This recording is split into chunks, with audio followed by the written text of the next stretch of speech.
좋은 안식일을 맞이해서 우리 성전을 찾아주신 우리 성도님들 모두를 환영합니다. 조금만 이제 기다리시면 캘리포니아에서 이제 본격적으로 정상으로 갈고 있는 것 같은데 아마 6월 15일쯤 해서 아마 정상화되지 않을까 생각을 합니다. 하여튼 이런 말이 있더라고요. 우리가 그 돌파 감염이라고 하죠. Breakthrough infection. 그게 이제 접종을 맞은 사람, 끝난 사람들이 충분히 이제 항체가 형성이 됐는데도 이제 감염이 된다 하는데 사실 전에 말씀드렸듯이 0.03% 정도밖에 안 되거든요. 퍼센트가. 그렇지만 이런 말이 있더라고요. 그것이 이제 자기한테 걸리면 자기가 경험하게 되면 그게 100%가 된다는 거예요. 그러니까 뭐 우리가 두려워하거나 공포에 떨 필요는 없지만 그래도 아직까지는 좀 이렇게 잘 그 보건 수칙을 준수해 주시기 바랍니다. 오늘은 누구를 경배하는가라는 말씀으로 지난 시간에 이어서 계속 말씀을 드리도록 하겠습니다. 신명기 4장 28절에 있는 말씀을 보시면 너희는 거기서 사람의 손으로 만든 바 보지도 못하며 듣지도 못하며 먹지도 못하며 냄새도 맡지 못하는 목석의 신들을 섬기리라. 그러나 내가 거기서 내 하나님 여호와를 구하게 되리니 만일 마음을 다하고 성품을 다하여 그를 구하면 만나리라. 여러분이 마지막 시대에 이슈, 전에도 여러 번 말씀드렸는데요. 이슈가 뭐냐면 경배의 이슈입니다. 누구를 경배하느냐? 이렇게 얘기하죠. 많은 그 civilization, 문명 사회에서 문명이건 초기 사회이건 상관없이 항상 누군가를 섬기는 그런 일이 있었다. 미신이죠. 어떻게 얘기하면 미신이 있었는데 아주 원시 부족 사회나 또는 지금 이 현대화된 사회에서도 항상 그러한 어떠한 형태의 그 경배가 있었습니다. 그것이 하나님을 믿든지 아니면은 뭐 잡신을 섬기든지 상관없이 그런 일이 있습니다. 여러분 그 잡신 중에 가장 뭐 유명하다고 할까요? 그것이 어떤 신인지 아세요? 동서고금을 떠나서 항상 존재했던 그런 그 신이 있는데 그것이 바로 태양을 숭배하는 사상입니다. 태양. 참 하나님 보시기에 답답하시죠. 왜냐하면은 태양을 만드신 하나님을 창조주 하나님을 경배하는 것이 아니라 하나님이 만드신 그 사물을 경배하는 그런 어처구니 없는 일이 벌어지고 있는데요. 이것이 이제 인디아에 있는 그 태양신, 아마 제 기억으로 그건 이집트 신이죠. 인디아에 그런 신이 있고요. 여러분 우리나라에도 태양신이 있었을까요?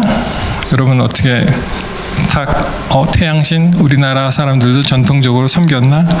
그런 게 있으십니까? 네, 물론 있습니다. 여러분 그 1월 성신이라는 말씀 들어보셨죠? 1월 뭐 해와 달과 성신은 그 별 무리를 얘기하는데 그런 거는 이제 그런 말이 있고 천지 신명이라는 말씀 들어보셨죠?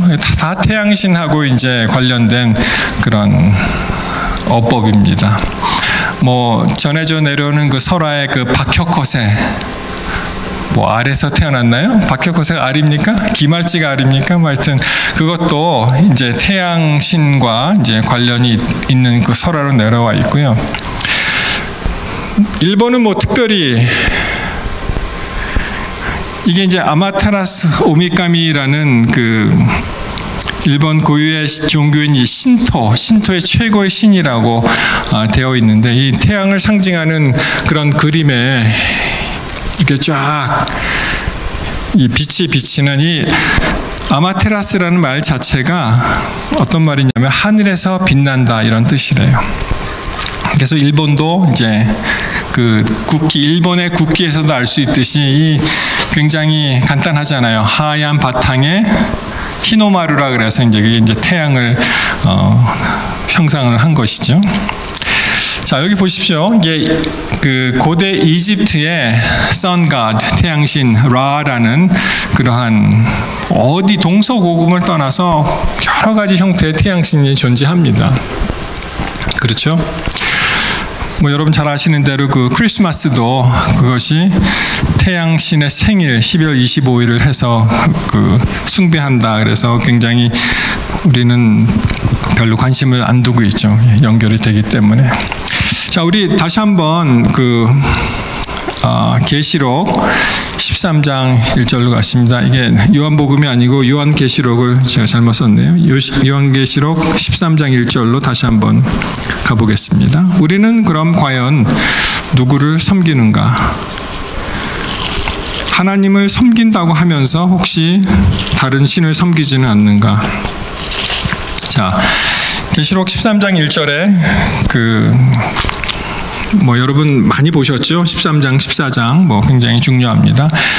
여기에 보시면 바다에서 한 짐승이 나오는데 그 형상이 이렇습니다. 뿔이 10개, 그리고 머리가 7, 그 뿔에는 10면류관이 있고 그 머리에는 참남된 이름이 있었다. 이 안에 이제 계시로 보는 것이죠. 영어 성경 NIV에 보시면은 And the dragon stood on the shore of the sea. 이게 12장 끝에 있는 것을 갖다 이제 13장에 이제 붙였는데 영어 성경에는 보시면은 10장이 어떻게 끝났습니까? 용이 여자에게 분노하여 돌아가서 여자의 남은 자손 곧 하나님의 계명을 지키며 예수의 증거를 가진 자들로 더불어 싸우려고 바다 모래 위에 섰더라 하고 이제 이어지는 것이 이제 13장이죠. 그래서 이제 이 전투 모드가 여기서 이제 전개가 됩니다. 그런데 사실 이런 짐승이 사실은 없죠. 그렇죠? 뭐 뿔이 10개고 머리가 7이고 뿔에 면류관 있는 그런 짐승이 뭐 어디 있겠습니까? 2절에 보시면은 그것을 다시 좀 설명을 하는데 이렇게 이야기를 합니다. 내가 본 짐승은 전체적으로 뭐하고 비슷해요? 표범과 비슷하고, 그런데 그 발은 뭐하고 비슷합니까? 그 발은 그죠? 곰의 발하고 비슷하고, 그 다음에 그 입은 누구의 입 같아요? 사자. 용이 자기의 능력과 보좌와 큰 권세를 누구에게 주었습니까? 그 짐승에게. 여러분 잘 아시는 대로 용은 사단을 의미를 하죠. 계시록 20장 2절에 보시면 용 곧 옛뱀 마귀 사단 그런 말씀이 나옵니다. 여러분이 존재하지 않는 이 짐승을 보시면 무슨 생각이 드십니까? 딱 제가 힌트를 드릴게요. 사자, 곰, 표범, 무슨 생각이 드십니까? 우리 예언서를 공부하시는 분들은 어디서 많이 들어보시지 않으셨나요? 예, 그것이 어느 분이 말씀하셨는데요. 자, 다니엘 7장에 나오죠. 우리 다니엘 7장으로 가십니다. 우리 잠깐 에스겔 다음에 다니엘이죠. 다니엘 7장 가시면 자, 여기에 이제 네 짐승이 나타나죠. 여러분 뭐 다 배워서 아시겠지만 첫째 7장 4절에 보시면 첫째는 뭐와 같습니까? 사자와 같은데 날개가 있었어요. 독수리 날개. 그리고 둘째 짐승 5절에 보시면은 뭐와 같습니까? 곰과 같고 그 입에 새 갈빗대가 물렸고 한 발이 다른 발보다 높고 다 기억하시죠? 그 다음에 세 번째 짐승은 어떤 짐승이었습니까? 6절에 보시면은 또 다른 짐승 곧 표범과 같은 것이 있는데 등에 새 날개 넷이 있고, 그리고 이제 네 번째 짐승은 전혀 존재하지 않는 그런 무시무시한 이제 짐승이죠. 그래서 이 요한계시록에서 13장 1절, 2절, 3절에 나오는 그런 말씀을 보면은 이런 짐승을 복합적으로 나타내서 하나의 그 짐승으로 표현했는데, 여러분 이 짐승들의 특징이 뭐였죠? 특별히 예언서를 공부할 때 하나님의 택한 백성하고 연관을 하면은 하나님의 택하신 백성을 굉장히 괴롭히는 그런 짐승이 바로 그런 나라가 뭐 아시듯이 바벨론, 메데퍼시아, 또 그리스, 그런 나라가 하나님의 백성들을 집요하게 공격하고 못살게 굴고 힘들게 하는 짐승 아닙니까? 그러한 세력이 다시 요한계시록 13장에 등장을 하는데, 그것이 하는 일이 뭐겠어요? 이런 복합 짐승이, 그것은 하나님의 성도들을 괴롭히고 못살게 하고 핍박하고 어려움을 주는 그런 짐승입니다. 자, 3절로 가십니다. 그런데 어떻게 됐습니까? 13장 3절에 보시면은 그 머리 하나가 상하여 죽게 된 것 같더니 그 죽게 되었던 상처가 나오매 온 땅이 이상히 여겨 짐승을 따랐다. 배우신 대로 그 짐승을 설명을 하면 그 천주교, 로마 천주교 세력을 상징을 하죠. 이게 무슨 말입니까? 여러분, 로마 천주교 세력에 어떤 일이 있었어요? 비오 6세가 나폴레옹 군대에 의해서 1789년에 이제 잡히잖아요. 잡혀서 감금됩니다. 그리고 이제 1년 후에 그가 죽습니다. 교황이 죽었어요. 나폴레옹 군대에 감금되고 잡혀서 그 다음에 죽었습니다. 이 죽게 되었던 상처죠. 그런데 이 세력이 다시 부활했던 것은 1929년입니다. 1929년에 라테란 조약. 이것이 그 당시에 이탈리아를 지배했던 무솔리니가 교황을 인정하면서 자기 세력을 규합하기 위해서 지금 바티칸 시티 있죠. 그 자리를 이제 주면서 다시 회복을 시키는 것입니다. 그래서 그 당시에 베니토 무솔리니 그 2차 세계대전 그때 이제 죽죠. 그와 교황청에서 파견했던 이 추기경 피에트로 가리파리라는 사람이 이제 사인을 합니다. 그래서 그 교황 세력이 다시 죽었던 상처가 다시 일어나는 거예요. 이제 다시 교황 세력이 역사 전면에 등장을 하게 되고, 여러분 이 타임지 너무나 유명해서 많이 보신 기억나시죠? Holy Alliance. 이게 레이건 어드미니스트레이션 때 일어났습니다. 제 기억으로 85년입니까? 그때쯤 이제 일어났는데, 하나의 종교 단체가 국가가 돼서 미국과 수교를 하는 거예요. 여러분 이게 무슨 말입니까? 예를 들어서 제7일 예수재림 교회가 뭐 미국 메릴랜드에 본사가 있지만, 만약에 그 본사가 한국의 제주도에 있다고 하십시다. 그러면은 그 종교 단체하고 미국이 수교를 맺는 거예요. 스테이트 투 스테이트, 국가 대 국가로 이게 수교가 되는 거예요. 그래서 사람들이 굉장히 놀란 그런 일이 있었습니다. 이 예언이 점점 들어맞는 것이죠. 드디어 이제 교황이 와서 이 상하원 합동 연설을 합니다. 이게 제 기억으로 2015년이었던 것 같아요. 근데 여기에 뭐라고 써 있냐 하면은 이렇게 써 있어요. 잘 안 보이시죠? 잠깐 보시면은 교황이 의회에 갔다. 그리고 상하원 합동 연설에서 그가 말을 했는데 9월 24일 2015년 그게 어떻습니까? Marked a first in the history of the Catholic Church in United States. 그런 일이 없었나 봐요, 전에. 이것이 역사적으로 처음 있었던 일이다. 그 가톨릭 교회와 미국과의. 그러면서 그 작은 글씨로 이렇게 되어 있는데요. 뭐라고 쓰여있는지 잠깐 설명을 드리면, 그 당시에 하원 의장이 존 베너라는 사람인데, 이 사람이 가톨릭의 제수이트 에듀케이션, 그러니까 제수이트 교육을 받은 그러한 가톨릭 하원 의장인 존 베너의 초청을 받고 pop이 와서 콩그레스에 이야기를 하는데, 그 콩그레스 자체가 어떤 그런 세팅이냐 하면은요, 멤버 중에 30% 이상이 나는 가톨릭인 것 같아 라고 얘기를 하고 15%가 가톨릭 대학이나 그 칼리지를 다녔고요. 그리고 50명 이상의 사람들이, 그 멤버 중에 50명 이상이 제수잇 그 유니버시티, 그 제수잇이 경영하는 대학이나 하이스쿨을 졸업한 사람들이었고, 그래서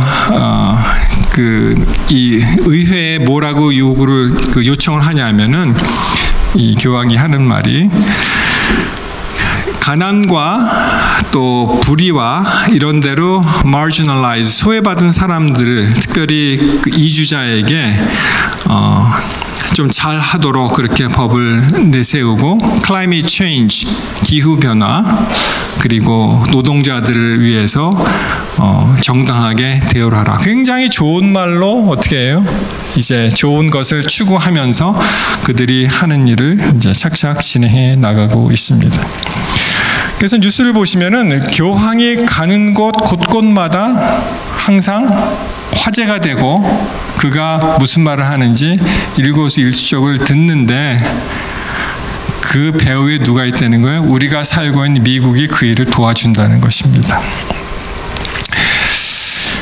여러분, 여기 그 3절 다시 보시면 그 머리 하나가 상하여 죽게 된 것 같더니, 그 표현하고요. 8절에 가시면 어린 양을 표현하는 표현이 있죠. 죽임을 당한 어린 양의 생명책에 창세 이후로 농명되지 못하고 이 땅에 사는 자들은 다 짐승에게 경배하리라. 그래서 이 13장 3절에 나오는 그 머리 하나가 상하여 죽게 되었다가 다시 살아나잖아요. 이것이 13장 8절에 나오는 어린 양, 우리 그리스도의 부활을 상징하는 그런 단어를 여기 사용하면서 어떻게 했어요? 흉내내는 거예요. 사단이 계속 흉내냅니다. 지난 시간에 말씀드린 하나님의 삼위일체에 대해서 사단이 자기 나름대로 그 악의 삼위일체 같이 흉내를 내고, 그리고 예수의 부활과 비슷하게 이 짐승이 죽었다가 이제 살아나는 그런 이야기를 합니다. 그래서 그 두 단어를 살펴보면 이게 스파조라는 그 헬라어 단어가 쓰였어요. 원어가 쓰였는데 이게 똑같은 말이 3절하고 8절에 나옵니다. 이게 영어로 표현해서 slaughter, slay, kill, 죽이는 거죠. 그래서 13장 3절에 그 죽게 됐던 상처, 그리고 13장 8절에 죽임을 당한 말이 사실은 같은 단어로 이렇게 쓰였습니다. 사실 영어 성경을 보시는 분들은 그 fatal wound, 그래서 잘 안 나타나 있죠, 이게. 그렇지만 한글 성경은 서로 죽게 되었다는 말이 이제 교차가 되면서 이것이 누구 흉내를 어떻게 내는 건지를 알 수가 있는 것입니다. 자, 4절로 가셔서요. 용이 짐승에게 권세를 주므로 용에게 경배하며 짐승에게 경배하여 가로되 누가 이 짐승과 같으뇨 누가 능히 이로 더불어 싸우려 하더라. 잘 보십시오. 용이 누구에게 권세를 줬어요? 이 짐승에게. 그래서 어떻게 한다고요? 용에게 경배하고 짐승을 경배하도록 만드는데, 그가 이렇게 주장을 합니다. 누가 이 짐승과 같으냐? 이렇게 얘기합니다. 여러분, 이 말씀은 사단이 만든 그 evil, 그들의 트리니티로 비춰보면 또 어떤 생각을 하게 되십니까? 누가 이 짐승과 같으냐? 어디서 이렇게 딱 많이 들어보신 그런 표현 아니겠습니까? 이것은 미가엘을 또 형상화시켜서 자기가 미가엘 흉내를 내는 거예요. 미가엘 잘 아시죠? 12장 7절, 그 전장 13장 전에 12장 7절에 보시면 하늘에 전쟁이 있으니 미가엘과 그의 사자들이 용으로 더불어 싸울세 용과 그의 사자들도 싸우나 이기지 못하여 다시 하늘에서 저 있는 것을 얻지 못하더라. 12장부터 13장 계속 이제 전쟁 그 상황, 그 모드인데 미가엘이 여기 등장했는데 어떻게 됐다고요? 마치 미가엘을 흉내내듯 누가 이 짐승하고 비기냐, 이기냐 그런 얘기를 합니다. 미카엘, 영어로는 이제 마이클이라고 이제 사람들 이름 많이 들어보셨죠? 그렇게 쓰는데 그 뜻이 누가 하나님 같으냐 이런 뜻이에요. 마이클이 누가 하나님 같으냐. Who is like God? 그렇게 됩니다. 그래서 이 사단이 계속 모조품을 만들고 흉내를 내고 급기야는 그 경배, 하나님께 드려져야 할 경배를 사단이 이제 빼앗아 가게 되는데, 이 땅의 짐승의 특징은 무엇입니까? 그 다음에 이제 용과 바다 짐승, 삼해 짐승, 이 세 무리가 이제 연합을 하잖아요. 이렇게 쭉 보시면 제가 11절부터 15절까지 그냥 읽어드립니다. 내가 봄에 또 다른 짐승이 땅에서 올라오더니 새끼양같이 두 뿔이 있고 용처럼 말하더라. 저가 먼저 나온 짐승의 모든 권세를, 바다 짐승이죠, 그 앞에서 행하고 땅과 땅에 거하는 자들로 처음 짐승에게 경배하게 하니 곧 죽게 되었던 상처가 나은 자라. 큰 이적을 행하되 심지어 사람들 앞에서 불이 하늘로부터 땅에 내려오게 하고 짐승 앞에서 받은 바 이 이적을 행함으로 땅에 거하는 자들을 미혹하며 땅에 거하는 자들에게 이르기를 칼에 상하였다가 살아난 짐승을 위하여 우상을 만들라 하더라.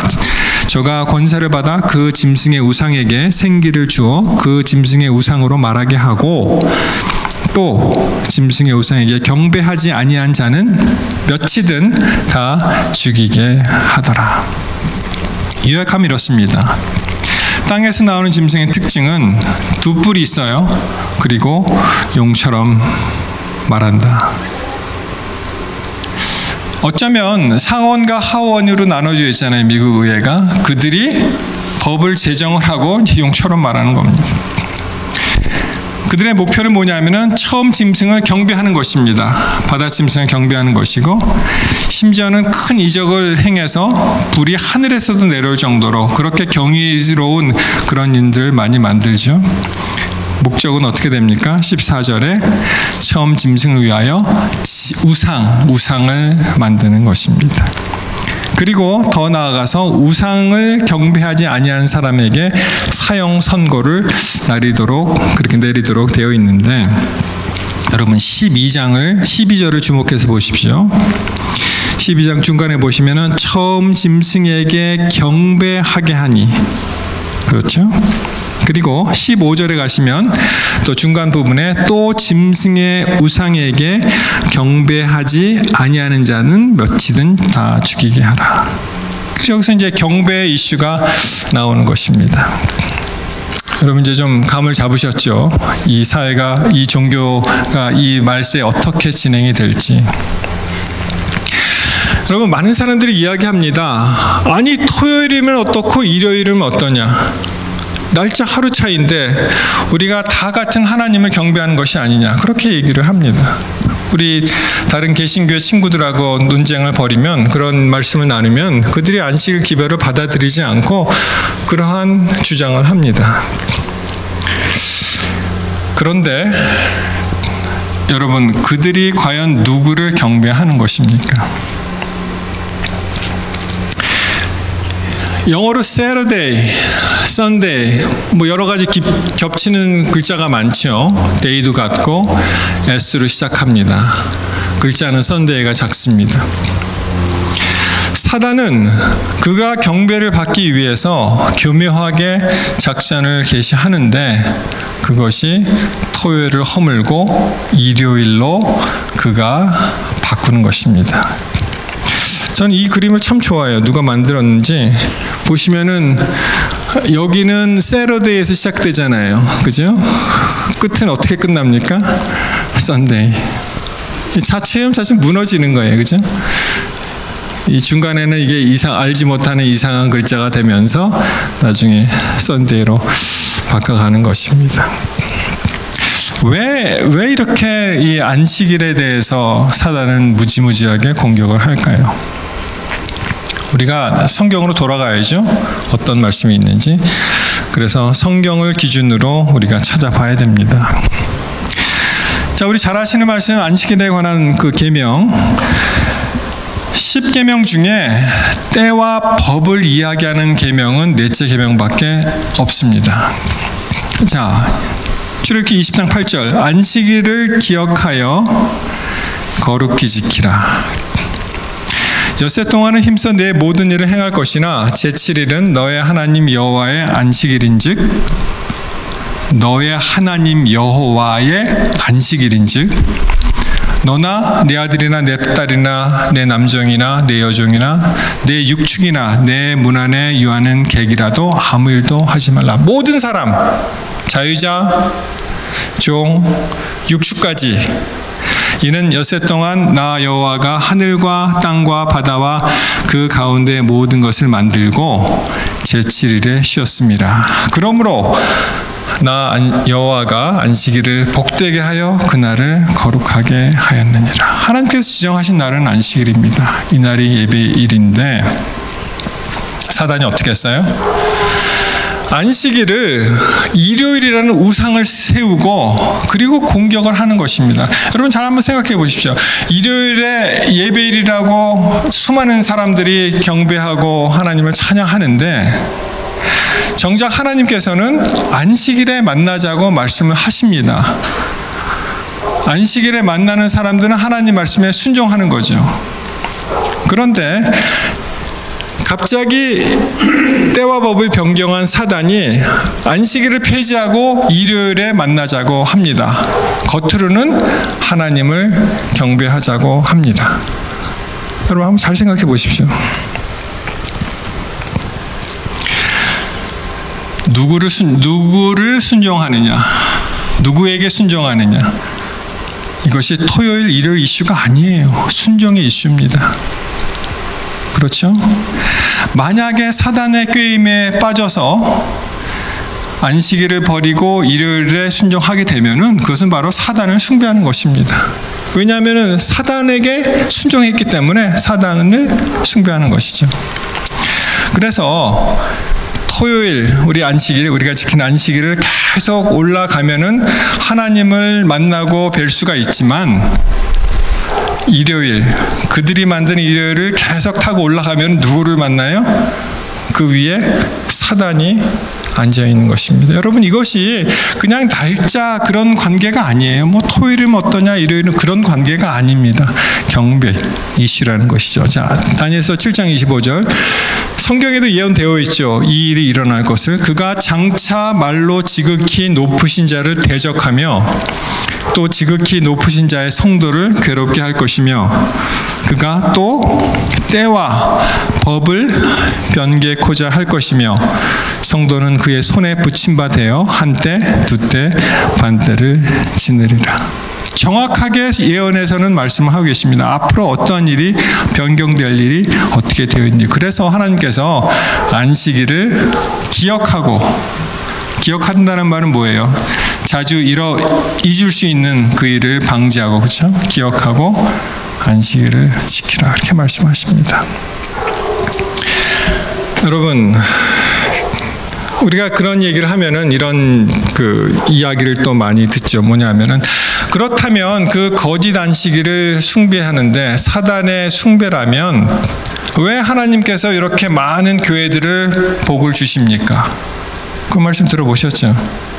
보면은 굉장히 번성하는 것 같잖아요. 우리가 이렇게 적은 무리가 모여서 예배할 때 그들은 더 큰 예배당에서 더 화려하게 더 많은 사람들이 하나님을 찬양한다고 자랑을 합니다. 우리는 하나님을 찬양한다고 그들이 주장을 합니다. 여러분, 그들이 번영하는 것처럼 보여도 실상은 아닙니다. 그렇죠? 그들은 바로 모래성을 쌓고 있는 거예요. 이게 기네스북에 오른 그 제일 높은 그 모래성을 쌓는 이게 2019년이었다 그래요. 그러니까 모르겠어요. 지금은 더 큰 성이 있는지는 모르겠는데 나중에 그림에 나옵니다. 높이가 57 foot 11 inch 그렇게 나옵니다. 그러니까 57feet 정도 되는데 매트릭으로 보니까 한 18m 정도 되더라고요. 18m 굉장히 높죠. 모래성이 17.65m. 그러나 여러분, 이러한 모래성이 아무리 화려하고 공을 많이 들이고 높게 쌓아도 그 기초가 하나님이 아니라면 아주 쉽게 무너지는 것이 바로 모래성입니다. 겉으로 보기에는 굉장히 멋있고 정말 감탄할 만하죠. 그렇지만 뭐예요? 모래성이에요. 모래성입니다. 여러분, 우리가 정말 예수님 이제 재림하시고 다 하늘나라 갈 때 여기에 뭐 두고 갈 게 뭐가 있겠어요? 여기에 우리가 가져갈 게 뭐가 있게 다 두고 가는 것입니다. 그렇죠? 우리가 하늘에 가져가는 게 두 가지가 있다 그러잖아요. 하나는 우리의 품성, to see, 그래서 character, 우리의 품성, 그리고 다른 하나는 convert, 이 개종한 그 하나님을 받아들인 그 개심한 사람들, 두 가지가 있다고 합니다. 그래서 물론 이러한 일요일 그 법령이라든지 이러한 것들은 뭐 우리 교회 교리까지는 아니지만 우리 교회 독특한 가르침입니다. 어디서 이런 소리는 들어볼 수가 없는 거예요. 대쟁투, 각시대 대쟁투의 464페이지에 이런 말씀이 있습니다. 믿음과 경건의 보편적인 퇴보에도 불구하고 교회 안에는 그리스도를 진실히 따르는 사람들이 있다. 하나님의 최후의 심판이 세상에 내리기 전에 주님의 백성 중에는 사도시대 이래 일찍이 목격하지 못한 근본적인 경건의 부흥이 일어날 것이다. 하나님의 성령과 권능이 그분의 자녀들 위해 부어질 것이다. 여태까지 없었던 그러한 놀라운 변화의 역사, 늦은 비 성령이 이제 내리게 되면 어떻게 됩니까? 그때가 되면 많은 사람들은 하나님과 그분의 말씀을 사랑하는 대신에 이 세상을 사랑하는 그러한 교회들에서, 세상적인 교회들, 하나님을 경배하지 않고 세상을 사랑하는 교회들에서 분리되어 나올 것이다. 많은 사람들이 이 무리에, 우리 무리에 이제 합류하게 될 것입니다. 목사들과 신자들을 막론한 많은 사람들이 주의 재림을 위하여 백성을 준비시키고자 이 시대에 전파되고 있는 큰 진리를 즐거이 받아들이게 될 것이다. 큰 개혁이 일어나면 그들에게 깨달음이 가고 다 진정한 하나님을 찾는 그런 날이 올 것이라고 말씀을 하고 계십니다. 이 사람 누구죠? 다 아시죠? 벤 칼슨, 트럼프 행정부에서 그 도시 개발과 뭐 그런 그 그 장관을 했었죠. 그가 이렇게 얘기합니다. 누군가 당신에게 educational background, 학력을 물어보거든, 뭘 공부했습니까? 어떤 그 교육적 배경이 있습니까? 물어보거든 이렇게 담대하게 외쳐라. 나의 교회가 나의 대학이고 하늘이 바로 나의 유니버시티, 종합대학이다. 하나님이 나의 카운슬러시며 예수님이 내 교장이시다. 성령님은 나의 선생님이며 천사들은 내 구부이다. 성경은 내 교과서, 유혹은 나의 시험, 사단을 극복하는 것은 나의 취미, 영혼 구원은 나의 숙제, 영혼을 상속받는 그것이 내 학위, 찬양과 예배가 나의 구호가 된다. 만약 당신들이 하나님의 자녀라면 나는 당신들을 축복한다. If someone asks about your educational background, proclaim boldly that church is my college, heaven is my university, Father God is my counselor, Jesus is my principal, Holy Spirit is my teacher, angels are my classmates, Bible is my textbook, temptations are my exams, overcoming Satan is my hobby, winning souls for God is my assignment, receiving eternity is my degree, praise and worship are my slogan. If you are a child of God, bless you. 여러분, 그렇습니다. 이 벤 칼슨의 간증과 같이 정말 우리가 하나님 앞에서 진솔하게 하나님을 찾고 찾으면 하나님을 만날 수가 있는 것이죠. 이 세상에 어떠한 아름다운 그러한 유혹거리가 우리를 유혹하더라도 결국은 하나님의 말씀의 진리에 서서 거기에 우리가 동참할 때 진리의 빛이 우리에게 이르러 있을 것입니다. 여러분, 우리가 다 그런 길을 선택하셨는데 여러분 조금도 흔들리지 말고 이 길을 계속 하시기를 바랍니다. 신명기 4장 28절 아까 읽은 말씀으로 말씀을 마칩니다. 너희는 거기서 사람의 손으로 만든 바 보지도 못하며 듣지도 못하며 먹지도 못하며 냄새도 맡지 못하는 목석의 신들을 섬기리라. 그들이 새로운 땅에 들어갔을 때, 가나안에 들어갔을 때 그러한 우상들이 잔뜩 있고 거기에 꾀임을 빠지지만, 그러나 내가 거기서 내 하나님 여호와를 구하게 되리니 만일 마음을 다하고 성품을 다하여 그를 구하면 어떻게 된다고요? 하나님을 만나리라 라고 약속의 말씀을 주십니다. 사랑하는 성도 여러분, 우리 교회가 참 우리가 스스로 생각하기에 보잘것없고 작고 힘없어 보이지만 아닙니다. 진실로 하나님을 만날 수 있는 교회가 바로 우리 교회이고, 앞으로 어떠한 시련이 올지라도 어떠한 유혹이 올지라도 굳건히 담대하게 하나님 말씀 기초 아래 서서 우리가 그러한 모든 것을 물리치고 하나님께 우리의 모든 것을 드림으로 또 주께서 우리에게 정말 충성되고 착한 종이라는 그런 칭호를 다 받게 되시길 이 시간 간절히 바랍니다.